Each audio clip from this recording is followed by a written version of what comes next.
1절에서 14절까지 말씀입니다. 요한복음 1장 1절에서 14절까지 말씀. 찾으셨으면 제가 봉독하도록 하겠습니다. 태초에 말씀이 계시니라. 이 말씀이 하나님과 함께 계셨으니 이 말씀은 곧 하나님이시니라. 그가 태초에 하나님과 함께 계셨고 만물이 그로 말미암아 지은 바 되었으니 지은 것이 하나도 그가 없이는 된 것이 없느니라. 그 안에 생명이 있었으니 이 생명은 사람들의 빛이라. 빛이 어둠에 비치되 어둠이 깨닫지 못하더라.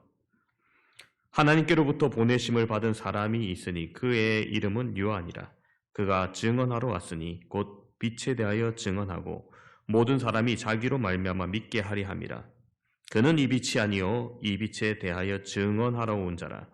찬 빛 곧 세상에 와서 각 사람에게 비추는 빛이 있었나니 그가 세상에 계셨으며 세상은 그로 말미암아 지은 바 되었으되 세상이 그를 알지 못하였고 자기 땅에 오매 자기 백성이 영접하지 아니하였으나 영접하는 자 곧 그 이름을 믿는 자들에게는 하나님의 자녀가 되는 권세를 주셨으니 이는 혈통으로나 육정으로나 사람의 뜻으로 나지 아니하고 오직 하나님께로부터 난 자들이니라. 말씀이 육신이 되어 우리 가운데 거하시매 우리가 그의 영광을 보니 아버지의 독생자의 영광이요 은혜와 진리가 충만하더라. 아멘.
아멘. 하나님께 영광의 박수를 돌립니다. 오늘 함께 예배드리는 여러분의 가정에 성령께서 함께 해주시기를 바랍니다. 우리는 삼위일체 하나님을 믿습니다. 성부 하나님, 성자 하나님, 성령 하나님이시죠. 성탄절은 성자 하나님이신 예수님께서 이 땅에 육신의 몸으로 오신 날입니다. 맥스 루카이도 목사님이 쓴 하나님이 우리에게 오셨다라는 책이 있습니다. 여러분, 제목 그대로 하나님이 우리에게 오셨다, 이 사실보다 더한 뉴스가 있을까요? 여러분 정말 믿어지십니까? 우주 만물을 창조하시고 다스리시는 하나님이 사람이 되셨다. 이것이야말로 우주 최대의 기적 중의 기적이 아니겠습니까? 우리가 2000년 전 첫 번째 성탄의 현장으로 돌아가서 자세히 살펴보면 하나님이 사람이 되신 이 사건은 온통 이해할 수 없는 신비로 가득 쌓여 있습니다. 결혼도 하지 않은 처녀가 아이를 낳았다는 것, 온 세상을 다스리시는 만왕의 왕이 자신의 생존도 책임지지 못할 갓난 아기로 오셨다는 것, 거룩한 영광에 둘러싸여야 할 하나님이 짐승의 냄새나는 먹이통에 누워 계신다는 것, 기다리던 메시아가 오셨지만 그를 알아보고 영접한 사람이 소수의, 극소수의 몇 사람뿐이었고 그들조차 뜻밖의 사람들이었다는 것, 이런 온통 이해할 수 없는 신비로 가득 차 있습니다. 이 성탄을 기획하고 연출하신 분은 누구실까요? 하나님이십니다. 사실 성탄의 무대에서 우리가 보는 사람들, 소품들, 하나하나들, 배경 등은 모든 것이 성탄을 연출하신 하나님의 작품입니다. 천지를 창조하신 하나님의 지혜로 하나하나 고르고 골라서 무대에 올려놓은 것입니다. 그러니 어쩌다 보니 이렇게 되었거나 아무것도 아닌 것을 그냥 갖다 놓은 것이 아닙니다. 그러므로 성탄 사건에 등장하는 모든 소품에는 선택하신 하나님의 메시지가 들어있습니다. 그리고 그 메시지를 알면 성탄의 신비도 자연스럽게 풀리게 되는 겁니다. 첫 번째 성탄의 신비는 만군의 왕으로 오셨지만 그분을 알아본 사람이 없었고 영접한 사람이 없었다는 것입니다. 왜 사람들은 메시아가 태어난 것을 몰랐을까요? 왜 알아보지 못했을까요? 오랫동안 수많은 선지자들이 예언하였고 오매불망 목 놓아 기다려던 백성들이었는데 정작 그분이 왔을 때는 하나같이 무관심하였습니다. 오히려 그를 쫓아내었습니다. 천사가 나타나 구세주의 탄생을 알리는 그 시간에 베들레헴 모든 사람들은 잠들어 있었습니다. 그 시간에 깨어있는 사람들은 양틈에 자던 목자들 뿐이었습니다. 하나님께서는 말씀을 들을 시간이 있는 사람들에게 찾아가십니다. 여러분, 하나님은 만날 시간을 낼 줄 모르면서 하나님의 음성을 듣길 원한다. 하나님 제가 너무 바빠요. 거짓말입니다. 목자들이 천사의 기별을 듣게 된 것은 그들이 깨어 있었기 때문이에요. 여러분, 그렇습니다. 예수님을 만나려면 깨어 있어야 만날 수 있는 것입니다. 예수님께서 태어나신 그날 예수님을 뵙지 못했지만 정결 예식을 하기 위해서 아기 예수님을 데리고 예루살렘의 성전에 갔을 때 그때 예수님을 극적으로 알아보고 기뻐했던 두 사람이 있습니다. 누가복음에 나오는 오랫동안 깨어 기도하던 시므온과 안나입니다. 그들은 메시아이신 예수님을 품에 안는 영광까지 누렸습니다. 시므온은 죽기 전에 구세주를 볼 것이라는 성령의 지시를 받았었습니다. 그분을 만나기 전에는 결코 죽을 수 없었기 때문에 세상에서 괴로운 삶을 하루하루 지탱해가면서도 늘 그 약속을 기다렸습니다. 그리고 마침내 예수님을 품에 안는 감격을 맛보았을 때 그는 이렇게 찬송합니다. 주제여, 이제는 말씀하신 대로 종을 평안히 놓아주시는도다. 이제는 눈을 감고 죽을 수 있어서 너무 감사하다는 것입니다. 노인의 가냘픈 생명을 그때까지 연장시켜온 힘은 기다림이었습니다. 안나는 과부가 되고 84세가 되도록 주야로 성전에 나와서 기도하다가 그날 성전에 올라온 예수님을 만나게 되었습니다. 지금이야 84세 정정하신 분은 꽤 많지만은 여러분 이때 84세다. 여러분 지금의 체감 나이로 100살이 넘었을 겁니다. 그런 그분이 성전에 나와서 기도하다가 예수님을 만났습니다. 만약 안나 할머니가 매일 금식하며 기도했지만 하루는 너무 힘들어서 자기 자리를 지키지 못했더라면, 바로 해필이면 그날에 그렇게 지키지 못했더라면 어떻게 그때 찾아오신 예수님을 만날 수 있었겠습니까? 항상 하나님 앞에서 자신의 자리를 지키는 사람들은 언제 어느 때든 주인이 오시더라도 달려나가 맞이할 수 있는 것입니다. 여러분, 기다린다는 것은 강한 믿음의 표현입니다. 믿음의 사람들은 기다릴 줄 알아야 합니다. 또한 기다리는 것은 깨어 있어서 자신의 자리를 지키는 것을 말합니다. 예수님의 초림 때 그 성탄에 사람들은 잠들어 있었기 때문에 주님을 맞이할 수 없었습니다. 아마 재림 때도 똑같은 현상들은 일어날 것입니다. 예수님의 초림도 밤중이었는데 재림도 밤중일 겁니다. 물론 이건 시간적인 밤이라기보다는 영적인 밤을 가리킵니다. 성경에 예수님을 도적처럼 오신다고 했는데 여러분 일반적으로 도적은 언제 옵니까? 밤에 활동합니다. 사람들이 잠들어 있는 시간에 훔치기 쉽기 때문이죠. 재림 때까지 여러분 우리 중에 과연 얼마나 예수님을 기다리고 있을까요? 제발 초림 때처럼 되지 않기를 소망합니다. 주님의 재림은 온 세상이 다 볼 것이라고 말씀하셨습니다. 죄를 멸하시는 심판주로 이제 당당히 오시기 때문입니다. 그런데 재림하시는 주님을 보기는 보겠지만 주님을 맞이할 준비가 된 사람들은 적을 것입니다. 초림 때처럼 어쩌면 예상 외의 일이 일어날지도 모릅니다. 세상적인 눈으로 볼 때 믿음 좋아 보이던 유명한 사람들, 권세 있는 사람들 다 빠지고 정말 예상치 못했던 사람들, 마리아와 요셉과 같이 전혀 알려지지 않은 사람들이 주님 앞에 귀히 쓰임받게 될지 모릅니다. 우리가 초림 때의 실수를 되풀이하지 않으려면 정말 잘 준비해야 됩니다. 무엇을 준비해야 될까요? 믿음입니다. 교회 다닌 연수나 직분과는 별 상관이 없습니다. 첫 번째 성탄절에도 아기 예수님을 경배하는 자리에 제사장이나 서기관이나 바리새인들이 보이지 않았고 세상에서 감추어져 있던 그 10대 앳된 소녀 마리아와 그리고 목수 요셉, 이들이 그 자리를 차지하지 않았습니까? 우리에게는 하나님의 판단이 중요합니다. 사람 앞에서 인정받고 상 받는 것에 여러분 너무 신경 쓰지 마시길 바랍니다. 지금도 세상에는 주님의 재림을 손꼽아 기다리는 교회와 성도들이 가득할 겁니다.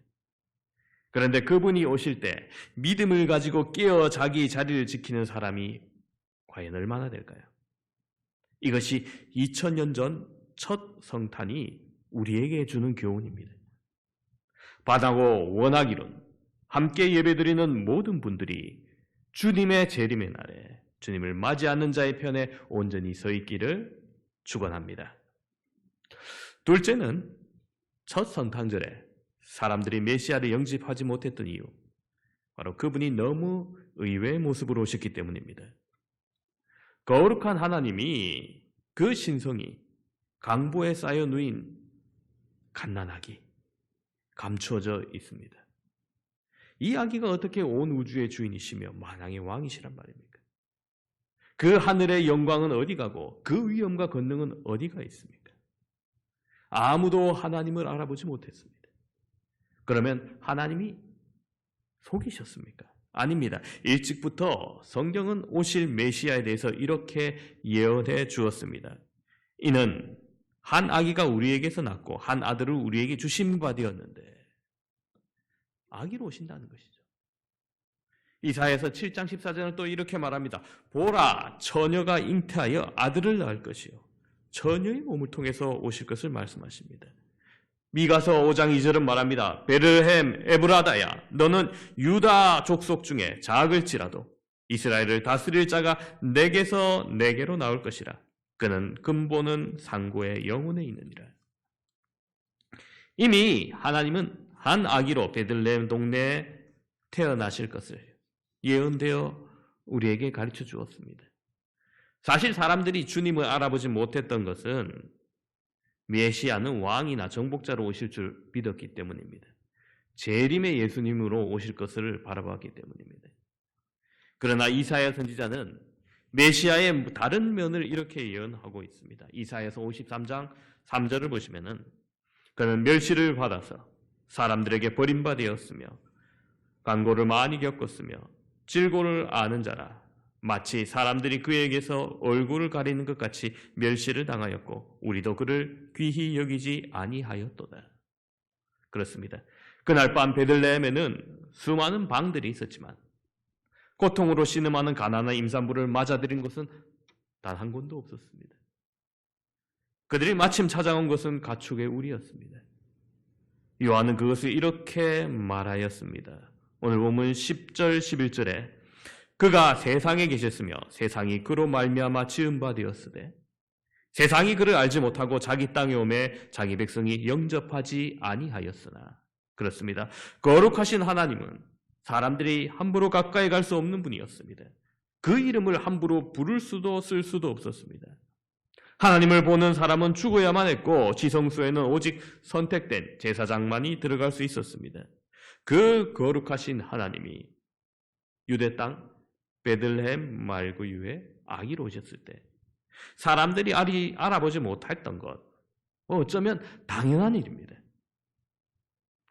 여러분, 우리도 같은 실수를 되풀이할 수 있습니다. 사람들은 예수님에게서 신성만 보려고 했습니다. 신기한 것, 신비한 것만 보려고 했습니다. 그러나 성탄절은 우리에게 예수님의 인성도 보여주고 있습니다. 너무나 여린 몸으로 오셨고 너무나 의지할 수밖에 없는 아기로 우리에게 오셨습니다. 성육신하신 하나님, 오직 예수님 한 분뿐이십니다. 초대교회 때 예수님이 육신으로 오신 것을 부인하는 자들이 있었습니다. 그 거룩하신 하나님이 어떻게 인간의 육신으로 오겠느냐 해서 예수님의 육신은 우리와 같은 육신이 아닌 우리 눈에만 보이는 육신으로 가짜였다, 가연서를 생각하는 사람들이 있었습니다. 사도 요한은 예수님의 이 인성을 부인하는 자들은 악령을 받은 자라고까지 말했습니다. 하나님이 사람이 되는 것이 이 성육신이 없었다면 우리의 구원도 없고 이 세상에서 성도가 당하는 고난에 대한 대답도 없고 그 고난을 이길 힘도 없는 것입니다. 오늘 보면 14절에 말씀하시기를 말씀이 육신이 되어 우리 가운데 거하시매라고 했습니다. 이것이 바로 성탄의 핵심 메시지입니다. 그런데 우리는 예수님의 성육신 속에서 하나님의 엄청난 포기와 희생을 봅니다. 서울의 합정에 있는 양화진 외국인 선교사 묘역에는 한국 땅에 와서 복음을 전하다가 순교한 선교사들과 그 가족들이 묻혀 있습니다. 그 가운데는 어린 아이들의 무덤도 있습니다. 선교사인 아버지를 따라 아무것도 모른 채 조선 땅에 왔다가 풍토병과 열악한 의료시설로 그 어린 나이에 죽어야만 했을 때 그 부모의 선교사 마음 어떠했을까요? 그렇다고 그것 때문에 포기하고 그들이 고향으로 돌아갔을까요? 아닙니다. 자식을 희생하면서까지도 그들을 이 땅을 떠나지 아니하였고 복음을 전하다가 마침내 자신의 생명까지도 바칩니다. 그들은 우리와 우리 자손들을 살리기 위해서 자신의 가족과 명예와 직장과 안락함 모든 것을 포기하고 잃어버린 사람들입니다. 이와 같이 선교사 정신은 두 개의 동사로 설명할 수 있습니다. 포기한다와 잃어버린다입니다. 이 두 가지를 실천할 수 있는 사람이 진정한 선교사입니다. 성탄절은 하나님께서 하나뿐인 아들을 이 땅에 선교사로 보내신 날입니다. 여러분 한번 생각을 해보시면 여러분 자녀 중에 하나가 아프리카 깊은 오지에 선교사로 가겠다 하면 여러분 쉽게 허락을 할 수 있을까요? 온갖 해충이 우글거리고 무서운 풍토병이 발생하고 언제나 생명을 잃을 수 있는 위협이 도사리고 있는 음식과 주거 환경이 형편없는 그런 곳으로 간다면 잠깐 몇 주간 아니면 몇 달간 단기 선교로 가는 것이 아니라 선교사로 장기 사역을 하러 간다면 여러분 허락하시겠습니까? 혹시 그렇게 할 수 있다 하더라도 여러분 하나님이 그 아들을 이 세상에 보내신 것과 어찌 비교할 수 있겠습니까? 성자 하나님은 이 땅에 오시기 위해서 하늘 보좌와 영광을 버리셨습니다. 영원히 누릴 평안과 기쁨을 포기하셨습니다. 무한하신 하나님이 유한한 육체 속에 자신을 가두었습니다. 우주보다 크신 분이 작고 작아져서 마침내 작은 알 속에 난세포가 되셨습니다. 여러분 이렇게 하여서 하나님이 우리 곁으로 오셨습니다. 구유에 누인 아기에게서 우리를 위해 전부를 포기하고 잃어버리신 그 하나님을 봅니다. 성탄절에는 우리가 찾아야 할 정신이 있습니다. 하나밖에 없는 아들까지도 세상에 보내신 바로 하나님의 선교 정신입니다. 오늘도 복음을 위해서 모든 것을 잃고 기꺼이 포기하는 선교사들에 의해서 성탄의 기적은 복된 소식으로 계속 이어지고 있습니다. 여러분 우리도 하나님처럼 내 권리를 포기하고 내 것을 잃어버림으로써 누군가의 생애에 가장 큰 기쁨이 되어줄 성탄절을 만드시기를 바랍니다. 세 번째 성탄의 신비는 이 무대 소품들 속에서 찾을 수 있습니다. 장소는 유대 땅 작은 고을 베들레헴이죠. 등장인물로는 마리아와 요셉과 양치는 목자들, 또 동방박사 세 사람, 소품으로는 찬바람이 드는 마국간과 가끔씩 몽부리치는 짐승들과 냄새나는 구유입니다. 우주의 대기적이 일어나는 현장이지만 하나님이 쓰신 소품들은 이런 것들입니다. 세상의 가치와 질서를 보면 정말 하잘것없는 것들입니다. 너무나 흔한 것들이에요. 그러나 이 모든 것들을 만물을 창조하시고 운행하시는 하나님의 지혜와 능력 속에서 고르고 골라서 선택된 것들입니다. 이것은 우연이 아니라 하나님의 경륜이며 섭리에서 나온 것입니다. 건축자들의 버린 돌이 모퉁이의 머릿돌이 되었다는 말은 예수님에 대해서 예언한 말씀입니다. 예수님은 세상적으로 볼 때 흠모할 만한 아름다운 것이 없었습니다. 그의 풍채, 외모, 학력, 직업, 가정환경 등 세상의 지혜로 가치로 보면은 버림받기에 딱 좋은 사람이었습니다. 그래서 세상의 지혜자들은 예수님을 버렸습니다. 그러나 하나님은 그 예수님을 하나님 나라를 세우는 가장 중요한 모퉁이 돌로 삼으셨습니다. 이처럼 세상의 지혜와 하나님의 지혜는 다른 것입니다. 세상의 질서와 하나님의 질서는 완전히 거꾸로입니다. 첫 번째 성탄절의 현장에서 하나님께서 사용하신 소품들은 세상적 질서와 가치로 보면 버림받을 수밖에 없는 것들이었습니다. 그러나 하나님께서 사람들이 버린 그것을 선택하셔서 온 세상을 구원하는 하나님의 뜻을 이루는 도구로 사용하셨습니다. 바울은 그것을 깨닫고 이렇게 말합니다. 고린도전서 1장 19절 20절에 기록된 바 내가 지혜 있는 자들의 지혜를 멸하고 총명한 자들의 총명을 폐하리라 하였으니 지혜 있는 자가 어디 있느냐 선비가 어디 있느냐 이 세상에 대한 이 시대 변론가가 어디 있느냐 하나님께서 이 세상의 지혜를 미련하게 하신 것이 아니냐라고 말합니다. 그렇습니다. 세상의 전문가들이 가치 없다고 버린 것들을 하나님은 선택하셔서 당신의 영광을 나타내는 도구로 사용하십니다. 왜 그렇게 하십니까? 그 사용된 도구들, 겸손한 것들은 그들은 모든 영광을 자신에게서 나온 것이 아니라 하나님께서 나온 것임을 너무나 잘 알고 있기 때문입니다. 즉 자기를 자랑하지 않고 하나님만을 자랑하기 때문입니다. 능력은 하나님에게 있습니다. 지혜는 우리 하나님에게 있습니다. 베들레헴 동네는 유대 고을 중에 작았지만 온 인류를 구원하실 메시아가 태어나는 축복받은 땅이 되었습니다. 마리아와 요셉은 세상의 건축자들이 보기에 쓸모없는 버린 돌 같았지만 하나님은 그들을 택하셔서 메시아를 양육할 책임질 부모로 삼으셨습니다. 마국간의 구유에 그것들은 사람이 기거하기에 너무나 가치 없는 것들이었지만 존귀하신 성자 하나님이 누우실 보금자리가 되었습니다. 세상에서 가치 없다고 버림받아 절망하는 분이 혹 계십니까? 세상에서는 더 이상 의지할 데가 없어서 희망을 포기하신 분들이 있습니까? 그런 분들에게 성탄은 복음입니다. 기쁜 소식입니다. 성탄의 주인이신 하나님께로 나아오시기 바랍니다. 자신의 절망과 한계 앞에서 통곡하는 사람들에게 하나님 나라는 가장 가까이 와 있습니다. 그 절망의 깊이만큼, 그 통곡의 깊이만큼 하나님 나라는 이미 여러분 안에 있습니다.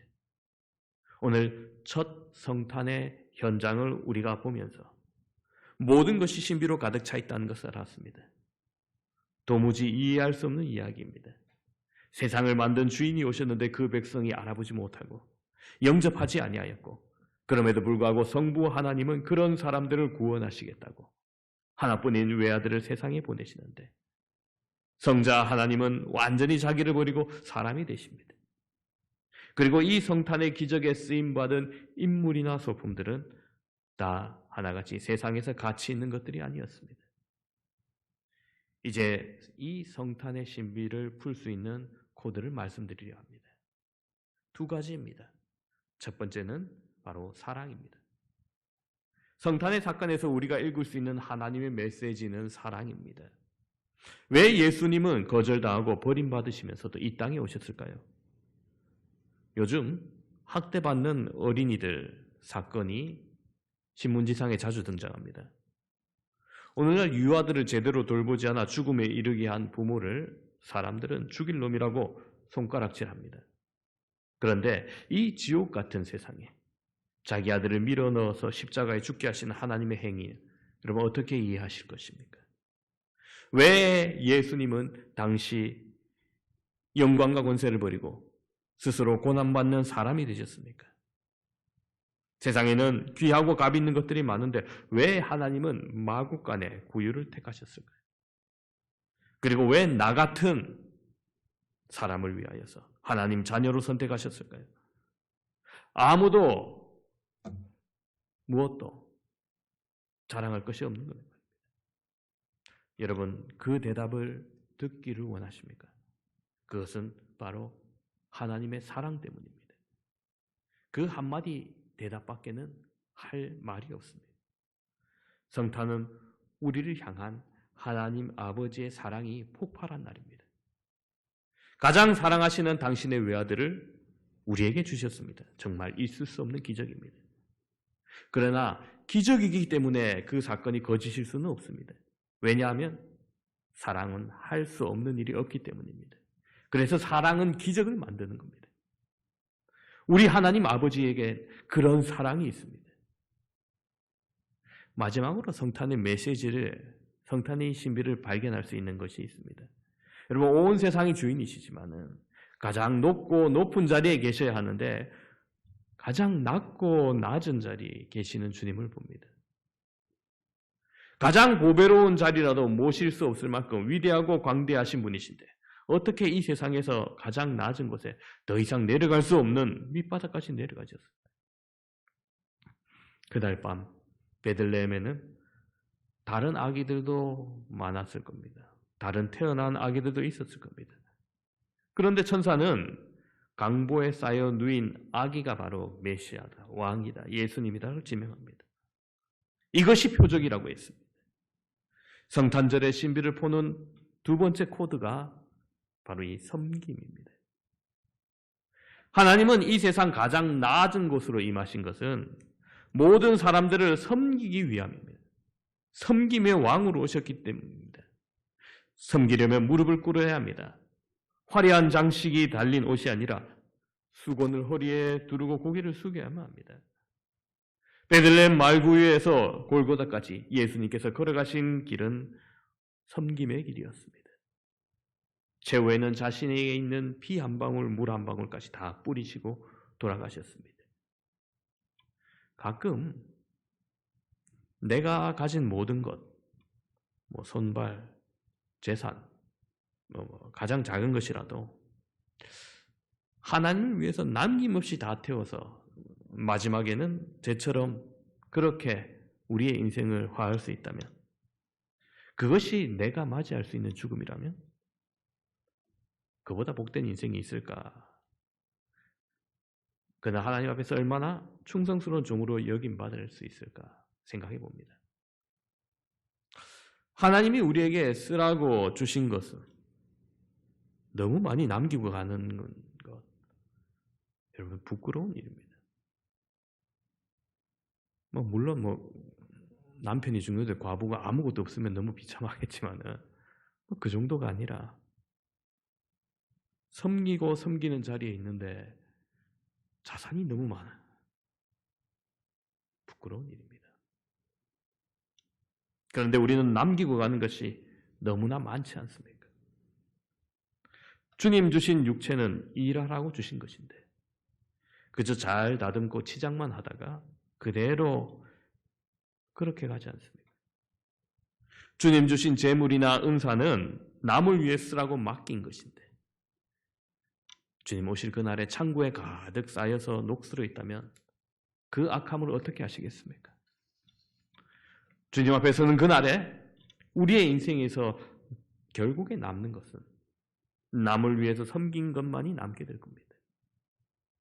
자신의 삶을 돌아볼 때 가장 멋진 순간들, 가장 진실하게 살았던 순간은 사랑으로 남을 위해서 무언가 했을 때일 겁니다. 사랑은 하면 할수록 상대방이 내 목적이 되어서 상대방을 섬기게 됩니다. 그러나 반대로 사랑이 식으면 식을수록 이기적이 되어서 나를 위해 상대방을 이용하게 됩니다. 그러므로 사랑하는 일은 상대방을 섬기는 일입니다. 섬기지 않는 사랑은 죽은 사랑입니다. 하나님은 나를 향한 그 사랑의 절정에서 예수님을 보내셨습니다. 그리고 예수님은 나를 섬기기 위해서 사람이 되셨습니다. 예수 그리스도는 완전한 인간의 모델로 오셔서 모든 인간이 살아야 할 삶의 본을 우리에게 보여주셨는데 그것은 사랑하는 일과 섬기는 일인 것입니다. 하나님의 형상으로 창조된 인간이 누릴 수 있는 가장 큰 자유는 바로 사랑이고 사랑받는 자유와 또 남을 섬기는 자유입니다. 진정한 삶의 의미는 사랑하는 일, 그리고 이 사랑을 실천하기 위해서 남을 섬기는 가운데 맛볼 수 있는 것입니다. 여러분, 사랑하지 않고 섬기지 않는 인생은 병든 인생입니다. 삶이 무의미하고 어떻게 살면 가치 있는 삶을 살까 고민 중인 분이 계십니까? 지금이라도 사랑하고 섬기는 일에 열심을 내어보시기를 축원합니다. 이제 말씀을 정리합니다. 성탄절은 하나님이 우리에게 보내주신 가장 큰 선물, 예수님이 태어나신 날입니다. 그런데 첫 성탄을 보는 사람은 누구나 당황하고 놀라게 됩니다. 당연합니다. 성탄은 하나님의 질서, 하나님의 가치가 세상에 내려온 날이기 때문입니다. 그래서 세상의 질서와 가치로 보니 이해하기 어렵고 터무니없는 사건으로 보이는 것입니다. 예수님의 탄생의 신비를 푸는 코드 두 가지라고 말씀드렸습니다. 사랑과 섬김입니다. 그런데 사실 이 두 가지는 하나와 같습니다. 사랑이 행동하면 섬김이 됩니다. 하나님의 사랑은 말로 그치는 사랑이 아니라 행동하는 사랑입니다. 하나님은 자신의 생명보다 귀한 아들을 우리에게 보내주셨습니다. 아들을 주셨다는 말은 우리를 위해서라면 무엇이든지 줄 수 있고 무엇은 이르든지 하시겠다는 뜻입니다. 예수님은 왜 사람이 되어서 이 땅에 오셨겠습니까? 가치를 잃고 죄의 굴레를 덮어쓰고 사는 절망적인 인생들을 자기와 똑같은 하나님의 자녀로 만들기 위해서입니다. 초대 교부 이레네우스는 성육신의 비밀을 이렇게 말합니다. 그가 우리와 같이 되신 것은 우리가 그와 같이 되기 위함이다. 그렇습니다. 우리도 예수님처럼 되기를 소망합니다. 다가오는 성탄절 우리도 예수님같이 사람과 성김으로 새롭게 태어나는 날로 삼는 저와 여러분 되시기를 주님의 이름으로 축원합니다. 기도합니다.